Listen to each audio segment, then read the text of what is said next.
10월 27일 광화문과 시청에서 한국교회 연합예배를 드립니다. 200만 명의 인원을 목표로 하고 있어요. 그런데 제가 볼 때 200만 명이 참여할 수 있을까? 진짜 참여할 거라고 믿고 하는 것인지 제가 잘 모르겠고, 아마 참여를 호소하는 절박한 표현이라고 봅니다. 한국교회 그 전체 성도 숫자를 생각하면 200만 명 모이는 것은 어려운 일이 아니죠. 그렇지만 이 코로나 사태 이후로 예배당에 모여서 예배 드리는 것이 중단이 됐어요. 그래서 그 인원이 줄었고 인터넷 예배를 드리는 인원이 증가했습니다. 그러니까 이런 것을 감안해 보면 또 한국교회가 지금 신본주의와 인본주의로 이게 분열이 되어 있죠. 이런 것을 감안하면 200만 명 모으는 것은 쉬운 일이 아닙니다. 지금 한국교회는 이 광화문에서 모여서 예배 드리는 것을 찬성하는 교회가 있고 또 반대하는 교회가 있어요. 이렇게 분열이 되어 있는 거예요. 이게 분열되어 있기 때문에 어렵죠. 한국교회가 이제 그 광화문에서 시청에서 한국교회 연합 예배를 드리는 것을 참여하거나 또 참여하지 않아도 지지하는 교회들의 입장은 기독교 진리를 지키기 위한 것이죠. 그리고 한국 사회가 심각하게 타락하는 것을 막기 위한 것이죠. 그래서 정치인들 중에 포괄적 차별금지법을 제정하려고 하는 자들이 있단 말이에요. 그래서 그걸 반대하고 있는 것입니다. 만약 이 법이 통과가 된다고 하면, 이 법이 만들어진다고 하면 한국 교회는 굉장히 핍박을 받습니다. 그리고 한국 사회는 심각하게 타락할 것이고 그 다음에 이어지는 것은 하나님의 심판이죠. 지금 이런 포괄적 차별금지법, 다른 나라에서는 평등법이라고도 해요. 이것이 통과된 나라들에서 일어나는 일들이 있어요. 미국 연합감리교회인데요. 미국 연합감리교회에서는 동성애를 반대하는 한인 목사님이 예배 시간에 설교 도중에 파면을 당했습니다. 그 감리교 본부에서 온 목사님이 설교를 하는데 중단을 시키고 이 목사님은 파면입니다. 이렇게 하는 거예요.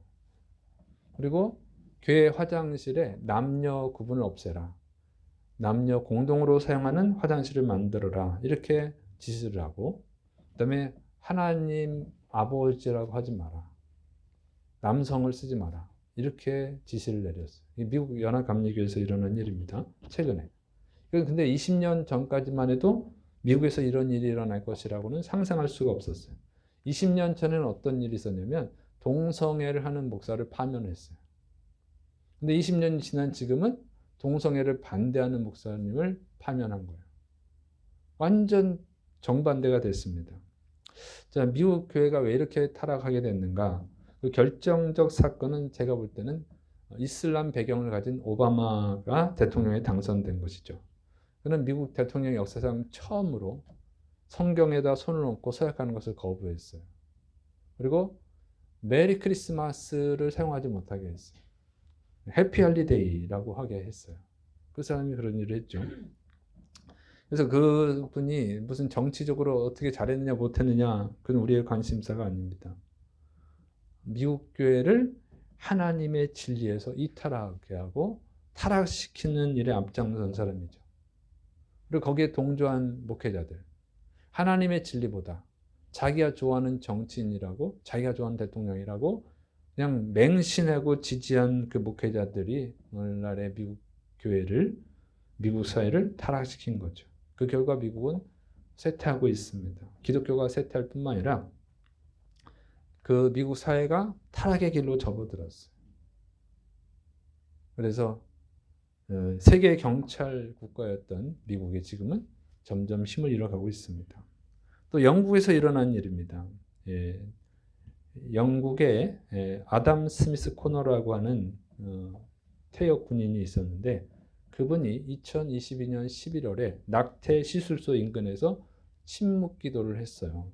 그것은 이제 고발을 당해서 재판을 받은 것입니다. 그래서 최근에 그 판결이 났어요. 낙태 반대 행위에 해당된다. 그 기도한 것은. 그래서 조건부 석방을 선고했는데 그가 앞으로 2년 이내에 같은 범죄를 할 경우에 무제한 벌금을 부과한다 하는 그 판결을 내렸습니다. 무제한 벌금은 계속 그 행위를 할 때마다 벌금을 부과한다는 거예요. 그리고 이번에는 그 재판 비용을 지불하도록 명령을 내렸습니다. 9,000파운드. 우리나라 돈으로 1,600만 원 됩니다. 이거를 어떻게 하겠어요? 그럼 또 기도할 수 있어요? 다른 사람들 기도할 수 있을까요? 자, 근데 이분이 뭐 다른 피켓을 들고 낙태를 한다거나 전단지 이렇게 뿌리면서 낙태는 죄다 이렇게 한 게 아니고 그냥 기도만 한 거예요. 그럼 우리나라식으로 주야 이러면서 기도한 게 아니고 그냥 침묵하고 기도만 한 거예요. 기도만 했는데 그거를 고소를 한 거죠. 그리고 처벌을 한 거예요. 그럼 사상의 자유, 언론의 자유, 종교의 자유를 다 박탈한 거예요. 영국은 어떤 나라입니까? 근대 선교의 아버지라고는 윌리엄 캐리를 배출한 나라입니다. 그런데 그런 나라에서 선교에 앞장섰던 나라에서 기도만 했다는 이유만으로 처벌을 했다고 하는 것. 세계 어느 나라 기독교인들이 이것을 상상이나 했겠어요? 근데 그것이 현실이 됐습니다. 자, 미국과 영국을 타락시킨 그 더러운 물결이 지금 우리 한국 사회를 위협하고 있는 것입니다. 한국 교회에서 포괄적 차별금지법이 통과가 된다면 한국 사회는 어떻게 될까요? 현재 기독교 신문 크리스천 투데이 내용을 제가 발췌한 거예요. 차별금지법이 통과되면 학교에서 동성애와 성전환 등을 옹호하는 교육을 해야 하기에 동성애자와 트랜스젠더가 급증하게 된다. 영국의 경우 차별금지법, 평등법이 통과된 후 성전환을 고민하는 아동이 10년 동안 20배로 급증해서 현재 5,000명이 넘었다는 보고가 있다. 또 남성이 자신을 트랜스젠더 여성이라고 주장하면서 여성 교도소에 들어가 4명의 여성을 성폭행한 사건도 보고되고 있다. 또 성 정체성에 대해 혼동하거나 주변 분위기에 휩쓸려 성전환을 하려는 아동과 청소년을 바로 지도하려는 부모와 교사 등이 처벌을 받는 사태도 벌어지고 있다. 이건 영국이 아니라 미국에서도 있었던 일입니다. 자, 이런 점에서 동성애는 국가 미래 세대의 정신과 육체를 무너뜨리고 사회 질서를 대혼란과 무질서로 몰아넣을 수 있는 심각한 악의를 할 수 있다. 그러므로 동성애는 기독교인들만의 문제가 아니다. 국가가 망하는 길로 가는 것이다. 다만 상당수 일반 국민들은 동성애의 그럴듯한 프레임에 넘어가 문제를 인식하지 못하고 있는 반면 기독교가 문제의 핵심을 먼저 간파한 것이라 할 수 있다. 이 말은 무슨 말이냐면 차별하면 안 돼. 이렇게 일반 사람들은 의미는 좋잖아요. 모든 사람을 차별하면 안 돼. 그러니까 좋은 의미네. 이렇게 한다는 거예요. 그 내용을 모르기 때문에. 자, 대법원이 2024년 7월 18일 전원 합의체 판결로 건강보험법상 건강보험료 적용 대상인 배우자의 동성 파트너도 포함시키는 판결을 선고했고 이는 곧 한국에서 동성혼 합법화가 가속화될 수 있는 포석을 놓은 것이나 마찬가지라는 생각으로 많은 기독교인들이 위기감을 느끼는 상황이다. 그러니까 건강보험 혜택을 받으려면 가족이 혜택을 받잖아요. 동성하고 동거자도 등록을 해가지고 보험 혜택을 받겠다 그 얘기입니다. 이게 지금 가족으로 만드는 거랑 마찬가지 실제적으로. 자, 그런데 이런 내용뿐만이겠습니까? 지금 한국 사회는 출산율이 감소로 인해서 한국의 미래가 국가가 소멸될 위기에 처했다고 지금 심각한 위기에 처했다고 말하고 있죠. 제가 보니까 1960년대는요 출산율이 6명이었어요. 2024년 1분기 그러니까 1월부터 3월까지 출산율은요 0.76명입니다. 올해 말에 가면 0.6명으로 떨어질 것으로 예상을 하고 있어요. 그래서 출산율을 높이려고 어떻게 해요? 아기를 낳으면 혜택을 주고 돈을 주지 않습니까? 3명을 낳으면 1억 원을 준다고 하는 지자체도 있어요. 또 러시아에 있는 고려인 후손들을 이주시키는 지자체도 있습니다. 인구가 안 느니까. 그리고 그렇게 심각한 상황이에요. 그런데 동성 결혼이 합법화되면 어떻게 되겠어요? 동성 결혼이 합법화되면 출산율 감소가 아니라 출산율 실종이 되겠죠. 그럼 국가를 소멸하게 만들어 버리는 거예요. 심각합니다. 그래서 뭐 외국인을 이주시키자, 외국인하고 자꾸 결혼하자. 그럼 바보 같은 생각이죠. 외국인이 와서 이 땅에 살면 이 나라는 우리나라 사람들이 다 뺏기는 거잖아요. 결국 땅을 뺏기는 거잖아요. 지금 그 이스라엘하고 그 레바논하고 또 전쟁 중이죠. 레바논이 원래 기독교 국가입니다. 기독교인들이 세운 국가예요. 근데 팔레스틴 난민들이 그걸로 레바논 많이 넘어갔어. 그러니까 이슬람이 더 많아졌어. 기독교인들이 세운 국가인데 이슬람 국가가 됐죠. 레바논 정부는 지금 실종이 돼 있어요. 무장 그 테러 단체 헤즈볼라가 국가 노력을 하고 있잖아요. 외국인들이 이 나라에 자꾸 우리나라 땅에서 많이 살면 우리가 뭐 일본하고 싸워서 이 나라 지킨 이유가 무슨 의미가 있겠어요? 왜 이렇게 바보 같은지 모르겠어요. 자, 그래서 우리 한국교회가 우리나라를 타락시키고 우리나라를 소멸하게 만드는 이런 더러운 물결이 이 한국 사회를 점령하지 못하게 막으려고 이제 연합 예배를 드리는 것입니다. 하나님의 진리를 버리면요, 하나님 반드시 심판합니다. 그러니까 영국은 해가 지지 않는 나라였잖아요. 지금 해가 뜨지 않는 나라가 됐죠. 미국은 세계 경찰 국가였죠. 지금은 미국이 타락하니까 어떻게 합니까? 세계 그 힘을 잃어가지고 세계 골칫덩어리. 우리나라한테는 깡패 국가가 되고 있어요. 응? 돈을 더 내라 하잖아요. 우리나라를 지켜준다고. 뭐 1조 얼마를 내고 있다고. 1조 몇천억. 그럼 핵 미사일 개발하는 게 훨씬 쌉니다. 우리나라 국민들 세금도 부담 덜어주고. 핵을 개발해야지. 그리고 미국 원조를 받겠어요? 핵을 개발하는 게 훨씬 낫지. 장기적으로. 매년 그렇게 돈을 내야 되는데. 깡패 국가입니다. 제가 볼 때는 깡패 국가가 되고 있어요. 자, 그래서 이제 우리가 이 나라를 지키기 위해서 우리 기독교인들이 모여서 기도하고 해야 되는 것입니다. 근데 이제 한국교회 이 연합 예배를 반대하는 기독교인들이 있어요. 반대하는 교회들이 있죠. 그들의 입장은 그렇습니다. 이제 반대 앞장선 사람들 중에 반대 앞장선 단체 중에 기독교 윤리 실천 운동이라는 단체가 있어요. 줄여서 기운실이라고 하는데 이 단체는 교회가 종교적 순수성을 잃고 정치적 문제에 대해 개입하는 것이라고 비판을 하고 폭력적인 방법 대신에 온유하게 대처해야 된다 이렇게 주장을 합니다. 또한 성소수자는 사회적 약자이므로 배척과 반대가 아닌 사랑과 포용으로 대처해야 된다 이런 주장을 합니다. 기독기운실이라고 하는 단체예요. 어떤 게 맞는 것 같습니까? 제가 볼 때 이 기운실의 주장은요, 빛 좋은 개살구에 불과하죠. 아니, 교회가 성경의 진리를 주장하는 것이 어떻게 정치행위입니까? 진리를 수호하는 것이지. 그리고 설령 이게 정치행위라고 하더라도 문제가 될 건 없죠. 교회는 진리를 수호하기 위해서 당연히 이런 행동을 해야 되는 것입니다. 성경을 보면, 성경 역사를 보면 왕들이 잘못된 정치를 할 때 하나님의 종들이 책망을 하죠. 정치에 개입하는 거예요. 정치에 관여하는 거예요. 그 정치가 하나님의 뜻대로 바르게 시행되도록. 그러다가 많이 죽었어요. 그런데 죽음을 두려워하지 않고 진리를 선포하는 게 교회 성경에 나타나는 하나님의 사람들입니다. 그 다음에 이제 장로교 창시자가 칼빈이거든요. 근데 기운실 대표가 장로교인이더라고. 근데 이 장로교의 창시자인 칼빈은요, 그 스위스 제네바를 통치했거든요. 신정 정치였어요. 하나님의 말씀으로 통치하는 그런 세상을 만들려고 했어요. 그러니까 교회사를 보면, 기독교 역사를 보면 정치에 관여했어요. 루터가 종교개혁한 것 자체가 정치행위입니다.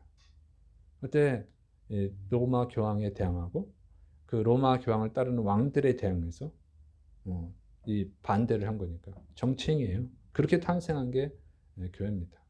그런데 뭐 이게 교회 역사예요. 교회 역사고 성경의 가르침이에요. 그래서 교회가 정치에 개입하면 안 된다고 하는 것은 그건 일본의 잔재입니다. 일제 잔재죠.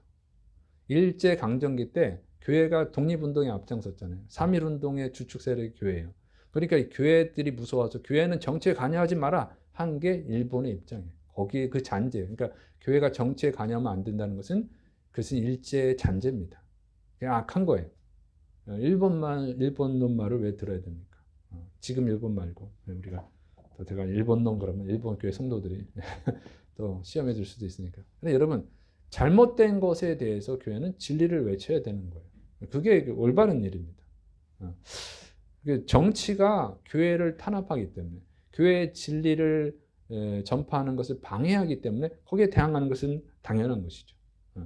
그래서 이제 온누리교회 이재원 목사님이라고 하는 분이 또 이렇게 기사가 나와 있어요. 자기가 이제 대형 교회니까 아마 기사를 실어준 것 같아요. 왜 반대하는지, 이 연합 예배 왜 찬성하는지를 설명을 했습니다. 한국교회 하나 되어 동성은 합법화 저지해야 한다. 자, 10월 27일 연합 예배에 대해 어떤 분들은 꼭 광장에 나가야 하는가, 점잖게 조용히 의사를 전달하면 되지 않는가 생각하실 수 있다. 저도 그런 생각 많이 했고 또 그러한 시도를 하기도 했다.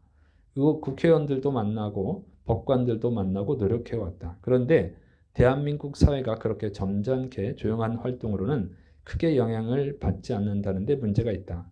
사학법과 관련해서도 한국교회가 기독교 사학을 지키기 위해서 많은 노력을 기울였지만 계속되는 입법은 기독교 사학을 말살하는 정책과 법뿐이었다. 그 결과 오늘날 기독교 학교에서 성경을 가르치지 못하는 그런 법과 정책이 제정되었다. 과거에 여러 교단과 학교 지도자들이 삭발까지 하면서 항의했지만 소용이 없었다. 그때 이렇게 힘을 모으는 집회가 있었더라면, 더 많은 교회와 성도들이 참여했더라면 국회가 과연 그렇게 했을까 생각해 본다. 우리나라가 처한 현실은 비상시국이다. 지난 7월 대법원이 동성 동반자를 건강보험의 피부양자로 인정한 것은 사실상 배우자로 인정한 것으로서 장차 동성혼 합법화의 문을 여는 결정으로 보여진다. 따라서 우리 그리스도인들은 법원과 국회와 정부의 하나된 의지를 보여줘야 한다. 한국 교회가 하나 되어 동성혼 합법화를 저지할 수 있도록 해야 한다. 자, 이런 내용으로 실려 있습니다. 제가 볼 때 10월 27일 한국교회 연합예배는 한국교회와 또 한국 사회의 분수령이 될 것으로 보입니다. 한국교회가 연합해서 100만 명 이상 모이고 또 연합예배 진행자들이 정말 하나님의 말씀에 입각해서 성경적으로 잘 인도하면 한국 사회가 타락하는 것을 지연시킬 수 있어요. 제가 볼 때 막을 수는 없습니다. 막는 건 불가능해요. 왜냐하면 성경에 다 게시되어 있잖아요. 성경에 이제 전 세계는 멸망의 길로 가는 거죠. 전 세계가 멸망의 길로 가지 않으면 하나님 심판할 이유가 없잖아요. 그러니까 전 세계가 이제 멸망으로 가는 건 어쩔 수 없어요. 그러나 그것을 지연시킬 수는 있어요. 그렇지만 한국교회가 연합하지 못하고 또 소수의 인원만 참석을 하고 또 설령 200만 명 이상이 모인다 하더라도 성경적으로 인도하지 않는다면 한국 사회는 급속도로 타락할 거예요. 교회는 핍박을 당할 것입니다. 그래서 우리가 10월 27일 한국 교회 연합 예배를 위해서 기도하고 또 참석할 수 있는 분들은 참석을 해야 됩니다. 할 수 없는 분은 기도해야죠. 자, 한국 교회가 이 더러운 물결을 막아내지 못하면 우리 아이들의 믿음을 보호할 수가 없어요. 다음 세대들의 믿음과 구원을 지켜낼 수가 없어요. 나이 드신 분들은 저는 그래도 괜찮다고 봐요. 산전수전 겪어왔잖아요. 어려운 시대를 이겨내어 왔잖아요. 그래서 조금 어렵더라도 그리고 또 살 날이 많지 않으니까 잘 이겨낼 것입니다. 그러나 젊은 사람들, 어린 아이들은 전혀 다르지 않아요. 그들은 온실 속의 화초처럼 자라왔잖아요. 또 애들을 너무 조금 낳아가지고 다 왕자 공주예요. 그래서 강하지가 않고 제가 걱정스러운 거예요. 저만 해도 너무 고생을 많이 해가지고 죽을 고생도 많이 하고 그래서 강합니다. 사람이 약해 보이지만 굉장히 강해요. 근데 우리 아이들은 뭐 덩치는 크고 뭐 힘도 있지만 굉장히 약해요. 그래서 우리가 다음 세대들을 향한 그 책임감, 의무감을 가지고서라도 한국 교회를 위해서, 한국 사회를 위해서 기도하고 또 참석할 수 있는 분은 참석해야 될 줄을 믿으시 바랍니다. 자, 그런데 한국 교회가 왜 이런 위기에 처했을까요? 그 위기에 처한 이유가 뭘까요? 많은 분들이 한국 교회가 감소했기 때문에 그렇다 보는 거예요. 한국 교회 성도 숫자가 감소하니까 영향력이 줄어들었다는 거죠. 실제로 한국 교회는 정말 심각하게 빠른 속도로 감소하고 있습니다. 우리나라의 출산율만큼이나 빠르게 한국 교회 성도 숫자가 감소하고 있어요. 예전에는 뭐 교회 절반 이상이 어린 아이들이잖아요. 근데 지금은 어린 아이들이 실종이 돼 있어요. 대부분이 나이 드신 분들이에요. 옛날에는 젊은 사람들이 많았는데, 젊은 사람, 어린 사람이 많았는데, 지금은 다 그냥 나이 드신 분들이 많이 차지하고 있죠. 뭐 우리 교회는 그래도 참 은혜예요.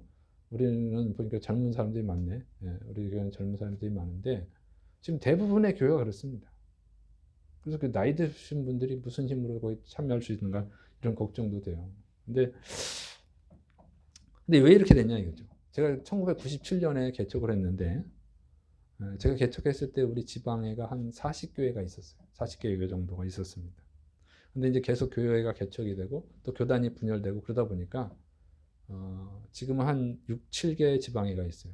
교단이 좀 다르기 때문에 제가 다 몰라요. 근데 어쨌든 그때에 비해서 6, 7개 지방회가 있고 그다음에 교회 숫자는 대략 한 240개가 됐습니다. 굉장히 늘어났죠. 200교회가 더 늘어났어요. 그런데 이게 심각한 문제입니다. 왜냐면 교회는 늘어나는데 성도가 없어요. 그러니까 이제 가정교회가 많아요. 가정교회는 뭐냐면 교회를 건축하거나 그 상가를 임대할 돈이 없으면 가정에서 예배 드리는 거예요. 초대교회처럼. 가정교회 초대교회니까 좋네 이렇게 생각할 수 있지만 현실이 그렇지 않아요. 성도가 없어서 월세를 못 내거든요. 그러니까 월세를 못 내니까 그냥 돈이 없으니까 수입이 없으니까 그냥 가정에서 예배 드리자 하는 거예요. 가족끼리 드리는 거야. 그런데 아빠가 목사님, 엄마는 사모님, 자식은 성도님. 그렇게 몇 명의 성도가 3명, 4명, 5명. 그게 전부입니다. 이런 교회가 늘어나는 거예요. 이게 진짜 심각하죠. 교회 숫자는 늘었는데 성도 숫자는 줄어드는 거예요. 자, 이렇게 한국교회가 급속도로 감소하고 있습니다. 그래서 한국교회가 영향력이 없죠. 미래를 장담할 수 없어요. 다음 세대들을 신앙 교육할 수 있는 능력이 없어요. 그래서 다음 세대들은 아주 척박한 환경, 핍박을 받는 상황에서 신앙생활을 해야 될 것이 우려되고 있습니다. 그래서 이제 이런 교회 감소를 걱정하는 분들이 다음 세대를 걱정하는 분들이 여러 방면으로 노력을 하고 있죠. 그래서 이런 교회 감소 원인이 뭔가 원인을 분석하고 거기에 대한 대처를 세우고 방법을 대안을 찾고 막 그러는 거예요. 그래서 뭐 찬양 예배도 드리고 카페 교회도 만들고 3040 모임 소그룹을 활성화시키고 영어 예배도 드리고 어린이 사역, 노인 사역도 하고 셀 목회도 하고 영어 예배도 드리고 또 학생들, 청년들을 위한 프로그램도 막 새로 개발하고 굉장히 많이 노력을 합니다. 그러나 제가 올해 2월 4일 주일날 설교에서 말씀드린 것처럼 그런 노력들은 실패할 것이다. 원인 분석이 잘못됐으니까. 원인 분석이 잘못됐기 때문에 대처 방법도 당연히 잘못됐다. 효과가 없다. 이렇게 말씀드렸어요. 그리고 제가 새롭게 발견한 것은 예수님은 그런 방법을 사용하지 않으셨다는 거예요. 예수님은 이 교회를 성도 숫자를 늘리기 위한 어떤 방법을 사용하지 않았어요. 그렇지만 제가 볼 때 어쨌든 교회가 감소하는 것을 막기 위해서 고민하고 노력하는 것만큼은 훌륭하다, 가상하다 이렇게 생각합니다. 그런데 이런 문제들을 놓고 저도 고민하다 보니까 생각하게 된 것이 현대 교회 성도 숫자가 감소하는 것을 안타까워 걱정하고 있는데 예수님도 그것을 안타까워하실까 하는 거예요. 오늘 본문을 보면 예수님께서 여러 성읍을 돌아다니면서 전도하셨습니다. 근데 전도할 때 어떤 사람이 질문을 하죠. 주여 구원을 받을 사람이 적습니까? 근데 이 질문에 대해서 예수님이 구원받을 사람이 적다 또는 아니다, 많다 이렇게 대답을 하지 않습니다. 그 대답 대신에 이렇게 말하죠. 좁은 문으로 들어가기를 힘쓰라. 내가 너희에게 이르노니 들어가기를 구하여도 못하는 자가 많으리라. 이렇게 말씀하셔요. 아니 적다, 많다 이렇게 대답하시면 좋은데 그렇게 대답은 안 하시죠. 그래서 이 대답을 정확히 이해하려면 마태복음 7장 13절 14절을 참고해야 됩니다. 병행 구절이거든요. 마태복음 7장 13절 14절 좁은 문으로 들어가라. 멸망으로 인도하는 문은 크고 그 길이 넓어 그리로 들어가는 자가 많고 생명으로 인도하는 문은 좁고 그 길이 협착하여 찾는 이가 적으니라. 여기 말씀을 보니까 좁은 문은 뭐였어요? 그러니까 생명의 문, 구원의 문입니다. 영생의 문인 거예요. 그러니까 예수님은요, 생명의 문으로 들어가라. 응? 생명의 문으로 들어가려고 하는 사람은 많지만 들어갈 수 있는 사람은 많지 않다. 적다 이렇게 말씀하셔요. 그러니까 구원받을 자가 적다는 뜻이에요. 근데 적다는 뜻을 이렇게 표현을 하고 있는 것입니다. 그러면서 들어가기를 힘쓰라. 적다는 대답 대신에 들어가기를 힘쓰라 이렇게 말씀하시는 거예요. 왜 그렇습니까? 숫자가 중요한 게 아니라는 거예요. 중요한 것은 구원받는 것이 중요하다는 것이죠. 그런데 구원받는 것이 쉽지 않다는 거예요. 힘들다는 거예요. 그래서 구원을 받으려면 힘써야 된다는 거예요. 힘써야 된다. 응? 너는 들어갈 수 있겠냐는 거예요. 넌 다른 사람의 구원받는 사람 숫자를 생각하는데 너는 들어갈 수 있겠냐? 네가 진짜 구원받기를 원한다면 좁은 문으로 생명의 문으로 들어가기를 힘써라. 근데 여기 힘쓰라는 그 단어의 뜻이 뭐냐면 싸우라는 뜻이에요. 싸워서 이겨야 들어갈 수 있다는 겁니다. 별이 없다는 얘기예요. 네, 우리의 싸움은요. 우리가 이 천국 문에 들어가는 거, 구원의 문에 들어가는 건 싸움이에요. 영적 싸움입니다. 왜냐하면 사탄이 방해하기 때문에 그래요. 에베소서 6장 11절 12절 마귀의 간계를 능히 대적하기 위하여 하나님의 전신갑주를 입으라. 우리의 씨름은 혈과 육을 상대하는 것이 아니요 통치자들과 권세들과 이 어둠의 세상 주관자들과 하늘에 있는 악의 영들을 상대함이라. 이것은 싸움이라는 거예요. 악한 영들과의 싸움이에요. 그런데 이 악한 영들이 권세자들을 잡아먹어요. 세상 권세자들을 잡아먹어. 그 세상 권세자들이 마귀에게 잡혀먹어가지고 하는 짓이 뭐예요? 교회를 핍박하는 거예요. 세상 법을 타락시키는 거예요. 이렇게 하는 거죠. 그래서 이게 힘든 거예요. 베드로전서 5장 8절 근신하라 깨어라 너희 대적 마귀가 우는 사자같이 두루다니며 삼킬 자를 찾나니 너희는 믿음을 굳게 하여 그를 대적하라. 이는 세상에 있는 너희 형제들도 동일한 고난을 당하는 줄을 알미라. 여러분 성경은 이것이 이 좁은 문으로 들어가는 것, 구원의 문, 영생의 문으로 들어가는 것은 굉장히 힘든다는 거예요. 마귀가 사람들을 잡아먹기 때문에 권세자들, 시민자들을 잡아먹어가지고 그들로 악한 법을 만들고 그들로 교회를 핍박하기 때문에 이 구원받기가 힘들다는 거예요. 그래서 어떻게 되냐? 싸워서 이겨야 된다는 거예요. 그래서 예수님은 이 생명의 문, 좁은 문으로 들어갈 힘쓰라고 하시는 말씀을 보면 구원받는 성도 숫자, 교회 다니는 성도들의 숫자가 줄어드는 것을 예수님이 안타까워하는 것이 아니라 교회를 다니고 있으면서도 불구하고 구원에 못 들어가는 것을 안타까워하신다는 걸 알 수 있어요. 응? 교회를 다니니까 당연히 천국에 갈 줄 알고 있는데 그렇지 못하다는 거죠. 이걸 안타까워하는 거예요. 그리고 더 안타까운 일은 이건 기회를 놓치면 다시는 들어갈 수가 없다는 거예요.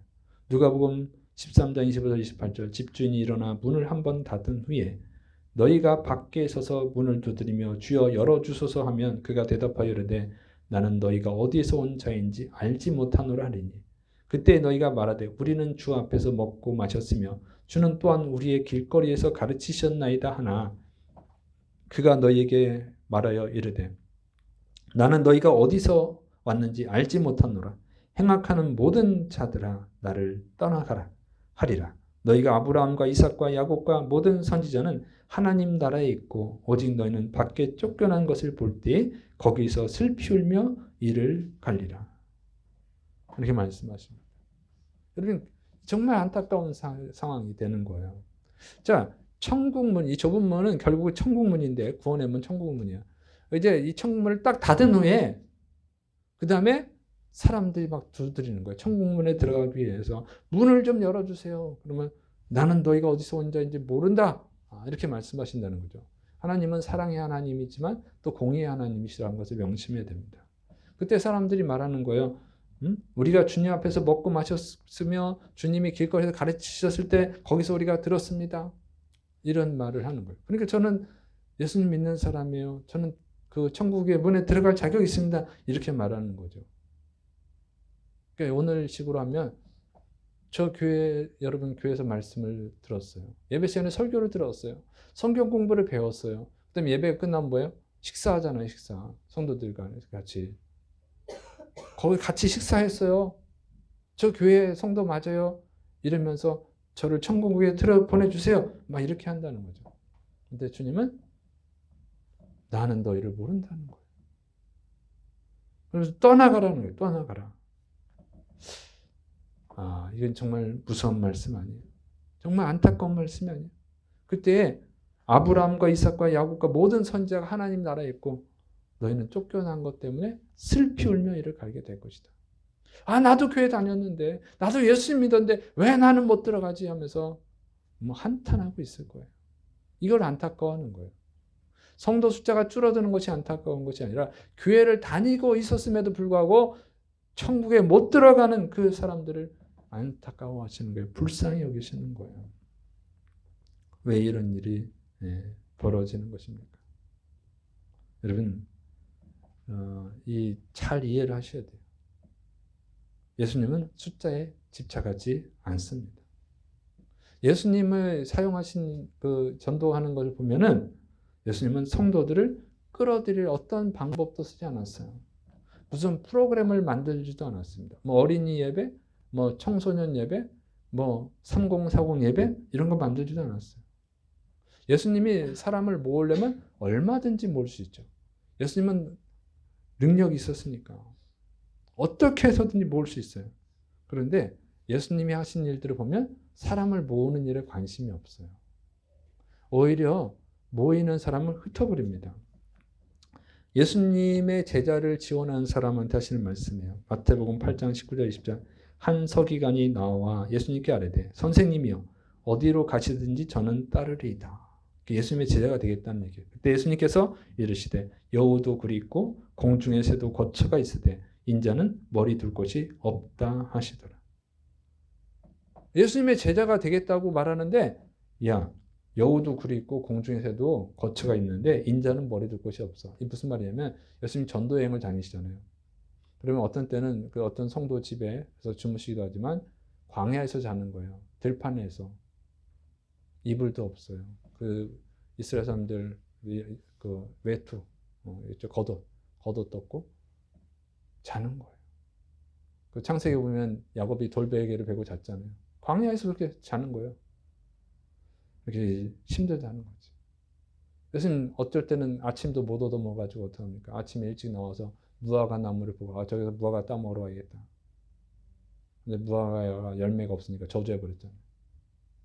그러니까 굶기도 하는 거예요. 먹을 게 없어서. 예수님의 제자가 된다고 하는 걸 그렇게 어려운 일을 감당해야 되는데 너가 할 수 있겠냐? 그러면 여러분 예수님의 제자가 되겠다고 했다가도 안 하겠다고. 그죠? 했다가 예수님 제자가 될 거예요. 그러다 이렇게 사는데 그럼 제가 생각해 볼게요. 안 할 사람 많아요. 자, 예수님이 오병이어 기적을 일으키셨죠. 그 기적을 먹고 사람들이 막 배가 불러가지고 그 다음날도 또 찾아왔어요. 근데 예수님이 그 찾아온 사람들한테 뭐라고 말씀하십니까? 요한복음 6장 26절 27절 예수님께서 대답하여 이르시되 내가 진실로 진실로 너희에게 이르노니 너희가 나를 찾는 것은 표적을 본 까닭이 아니요 떡을 먹고 배부른 까닭이로다. 썩을 양식을 위하여 일하지 말고 영생하도록 있는 양식을 위하여 하라. 이 양식은 인자가 너희에게 주리니 인자는 아버지 하나님께서 인치인 자니라. 예수님을 찾아온 사람들한테 니네 빵 먹으러 왔지? 빵 먹으러 오지 말고 영생하는 양식을 먹기 위해서 와라. 영생의 양식을 먹기 위해서 와라. 그 말을 들으니까 그 사람들 어떻게 제자들인데 기분이 나쁘죠. 자존심이 상하잖아요. 떠나가 버렸어요. 근데 그렇게 떠나가는 사람을 안타까워하시지 않아요. 예수님은 좁은 문으로 들어갈 자를 찾으러 오시는 거예요. 예수님은 그렇게 사람들 숫자가 줄어드는 거, 늘어나 이런 게 관심이 없는 거죠. 예수님이 이렇게 떠나갈 때 뭐라고 하시냐? 이렇게 요한복음 6장 66절 67절 그때부터 그의 제자 중에서 많은 사람이 떠나가고 다시 그와 함께 다니지 아니하더라. 자존심 상해서 가버렸어요. 그때 예수님이 12제자에게 하신 말씀이요. 너희도 가려느냐? 너희도 가려느냐? 너희도 가려면 가. 이렇게 말씀하신 거예요. 소수의 사람만 남았어요. 그래서 예수님을 따르는 사람들은 처음에는 뭐 기적을 보고 또 많이 몰려왔지만 병 고치고 기적을 일으켜서 많이 몰려왔지만 예수님의 말씀을 듣고는 기분이 나빠서 가버리는 거예요. 그래서 소수만 남았어요. 소수. 이걸 보면 예수님은 사람 숫자 모으는 건 관심이 없어요. 예수님은 구원하기 위해서 오신 거지. 숫자를 늘리러 온 게 아닌 거예요. 그래서 한국교회 성도 숫자가 줄어드는 것은 안타까워지니까 저 생각엔 그렇지 않아요. 예수님은 숫자가 줄어드는 것을 안타까워하는 게 아니라 교회를 다니고 있음에도 불구하고 좁은 문에 들어가지 못하는 자들, 구원의 문에 들어가지 못하는 것을 안타까워하는 거예요. 제가 예수님 같이 식사했는데 그게 천국에 들어갈 자격이 아닌 거예요. 자, 그래서 이 지금 한국교회 숫자가 줄어드는 게 문제가 아닙니다. 우리가 안타까워야 되는 것은 교회를 다니면서도 구원받지 못할 자가 많다는 것을 안타까워야 되는 거예요. 그리고 이 문제를 해결하기 위해서는 어떻게 돼요? 마귀와 싸워야 되는 줄을 믿으시를 축원합니다. 마귀와 와서 좁은 문으로 들어가야 돼요. 명심해야 되는 것은 좁은 문이 교회 문이 아니에요. 교회에 오기만 하면 예배 드리기만 하면 천국 가는 게 아니에요. 이건 면죄부가 아닙니다. 그렇게 생각하는 건 천주교가 잘못했던 면죄부랑 똑같은 거예요. 교회에 들어오기만 하면 예배 드리기만 하면 천국에 가겠지. 그거 아닙니다. 지금 예수님이 하시는 말씀은 지금 예수님의 말씀을 듣는 자들에게 하시는 말씀이에요. 이 좁은 문은 예수님의 문이에요. 구원의 문이에요. 그래서 이 문으로 들어가야 됩니다. 그런데 이 들어가지 못하는 자들이 뭐냐? 예수님께서 나를 떠나가라 그러죠.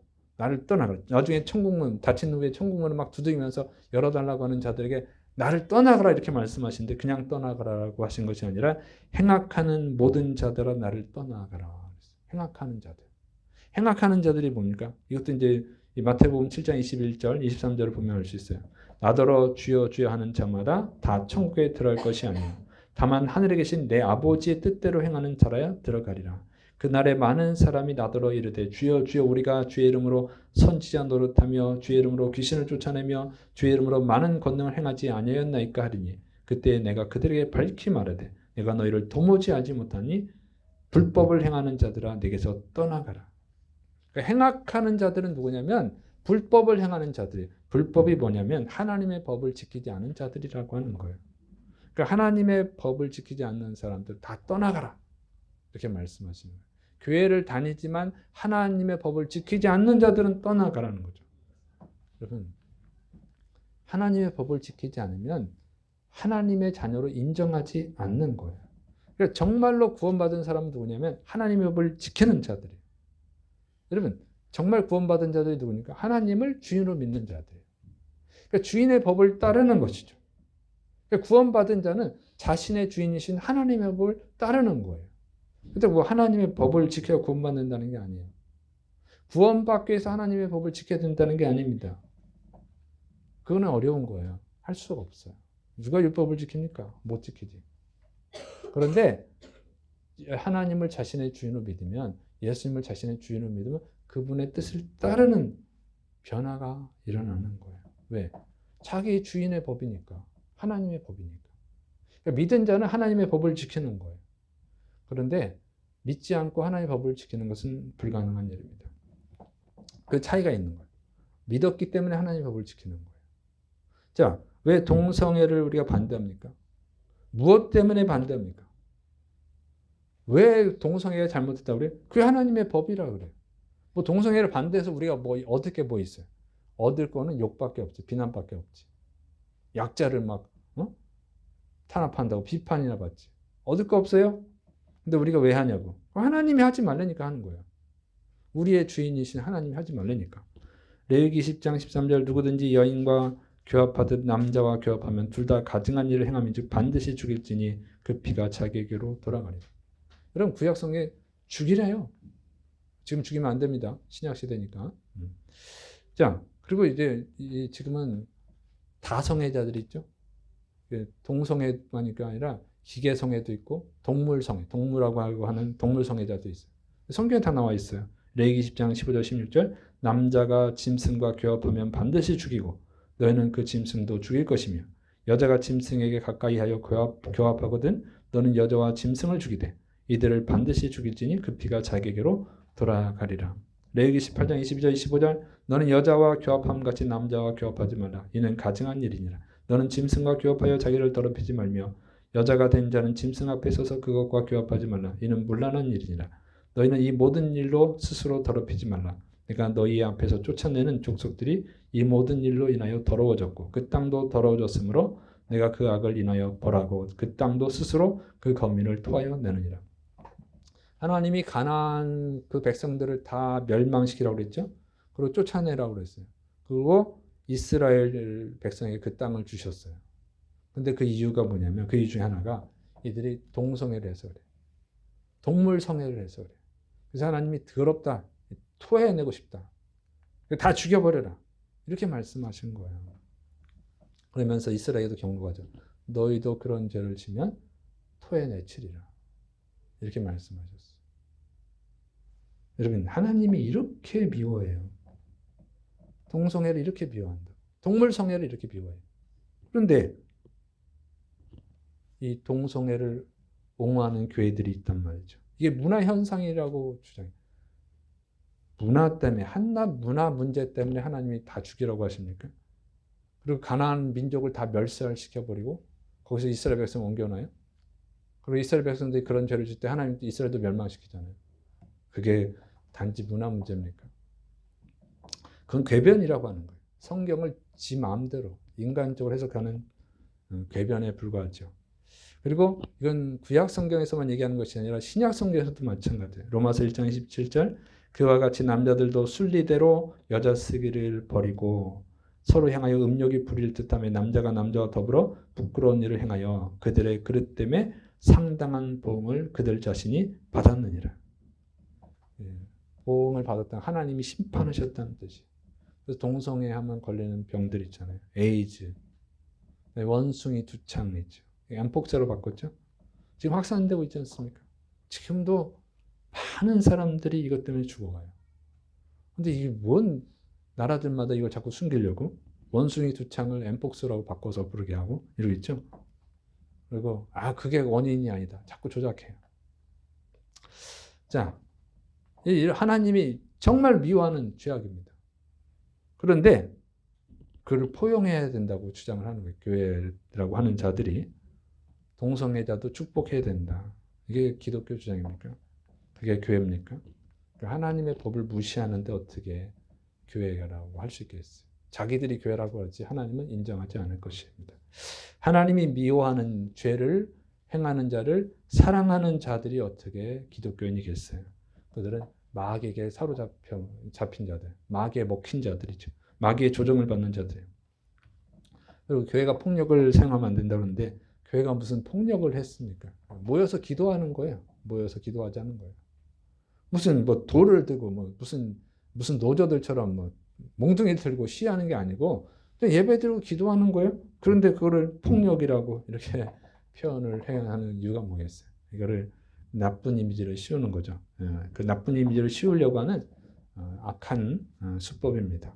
그래서 같은 하나님을 믿는다고 하지만 예수님을 믿는다고 하지만 그런 하나님의 법을 따르지 않는 사람들, 그들은 마귀 자식들이죠. 마귀에게 잡혀먹어서 성경의 진리를 따르지 않고 오히려 성경을 따르는 교회를 핍박하는 거예요. 그래서 이 좁은 문으로 들어가는 것은 힘써야 되는 거예요.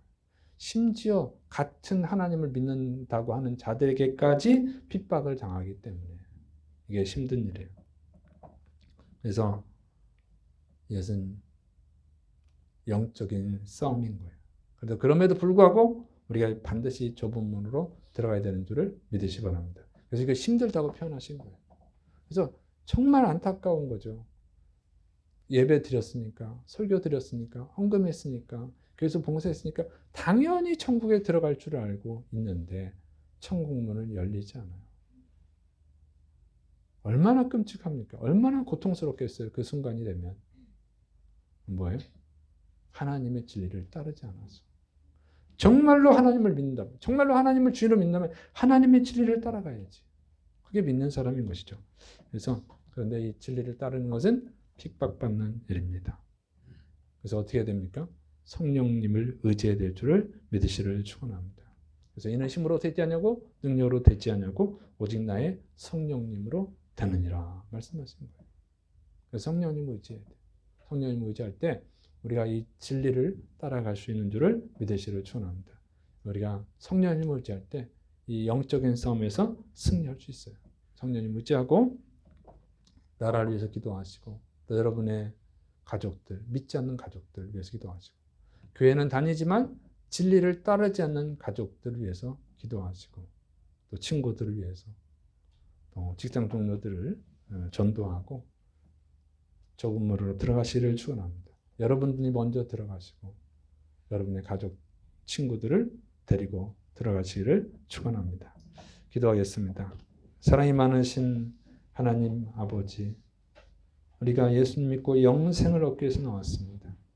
그러나 이 영생의 문, 좁은 문입니다. 주여, 우리의 힘으로는 할 수가 없습니다. 성령님 붙들어 주옵소서. 성령님으로 우리를 충만케 하시고 우리에게 믿음을 더하여 주시고 힘써 싸워서 이기고 이 좁은 문에 들어가는 자들이 되게 하여 주옵소서. 또 가족들, 친구들, 직장 동료들을 이 좁은 문으로 인도하는 믿음의 사람들, 생명의 사람들이 되게 하여 주옵소서. 주의 은혜로 승리하게 될 줄 믿사옵고 예수님의 이름으로 감사하며 기도드립니다. 아멘.